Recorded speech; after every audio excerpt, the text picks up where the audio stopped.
Муниципалитеты Коми завершили отчет по комплексному развитию своих территорий. Эта работа шла в течение года. Накануне на заседании Координационного совета при главе Коми свои программы озвучили последние районы – Усть-Вымский, Ударский и Книшпогосский. Развитие социальной, жилищно-коммунальной и дорожной инфраструктуры. Об этом руководители рассказали в своих презентациях. О перспективах развития сельских территорий Татьяна Супряткина. Открытие новых производств и создание рабочих мест – это основа развития любой территории, а значит и повышение качества жизни, чтобы люди оставались дома, не уезжали в поисках лучшей жизни. Для этого на местах должны строить дороги, социальные объекты, а медицинская помощь должна быть качественной и доступной.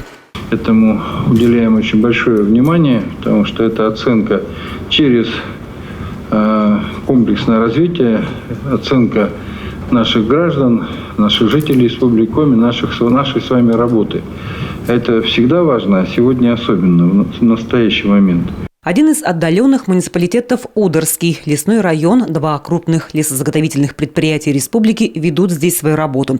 С дорогами проблемы, как и везде, есть, но в рамках социального партнерства их совместно решают. Взаимодействие с лесными компаниями, в общем-то, идут по-деловому. Особенно это впечатляет работа Монтис и ЛПК. Они очень активно относятся к любым пожеланиям населения. Первое то, что они отнеслись положительно к строительству моста через Большую Цебекию для обеспечения жителей села Большая Пучкина топливными дровами, чтобы был обеспечен подъезд соответствующий в лесной фонд. Усть-Вымский район – самый компактный по расположению населенных пунктов. Промышленное производство на подъеме. Последние 2 года развитие идет ускоренными темпами. Так, в поселке Казлук недавно был открыт цех по производству топливных брикетов. Район активно участвует и в федеральных проектах. Совсем недавно защитили в Москве проект по очистным сооружениям в Студенце. Этот проект уже признан победителем на сегодняшний день. В числе 3 проектов от Республики Коми, которые будут финансироваться за счет федерального бюджета в рамках федерального проекта «Современный облик сельских территорий». Деньги предусмотрены в федеральном бюджете порядка 30 миллионов.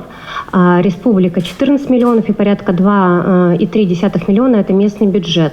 Близится к завершению реализация масштабного проекта по обеспечению качественной питьевой водой жителей города Микунь. Работы ведутся уже 7 лет. Усть-Вымский район продолжает реализацию огромнейшего объекта. Это строительство системы водоснабжения города Микунь.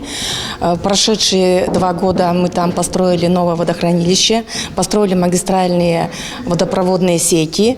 Ну а дальше мы планируем следующий этап этого объекта, насосную станцию первого подъема, реализовать уже в 2023 году. Усть-Вым в передовиках и по переселению из аварийного жилья. Среди сельских районов здесь самые большие объемы по строительству.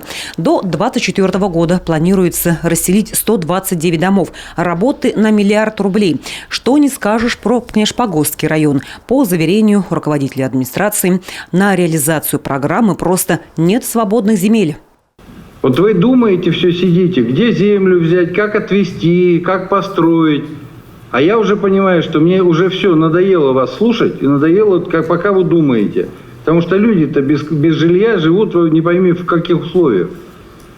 И вот мы сейчас 900 миллионов выскребли, 900 миллионов выскребли на софинансирование. Я вчера Ирику Ивановичу сказал: Ирик Иванович, давайте нам обещанные 770, с тем, чтобы мы на эти 1,5, на 1,6 миллиарда, значит, сейчас решением совместным возьмем и сертификаты раздадим людям на вторичку, с условием, что они приобретают вторичку по фиксированной цене. Фиксируем цену в Сыктывкаре и обеспечиваем. И все, и у вас, повторяю, вместо 8 тысяч останется 18 тысяч, останется 9. Все остальные уедут. Глава дал поручение правительству региона совместно с муниципалами плотнее работать над открытием новых производств. Так, например, в Ударском районе уже несколько лет планируют открыть производство нерудных материалов. Для строительной отрасли сегодня это особо актуально. Но инициатива так и остается пока на словах. Без инвестпроектов движения вперед на местах не будет, подчеркнул Владимир Уйба. Татьяна Супряткина, Роман Боровиков, телеканал Юрган.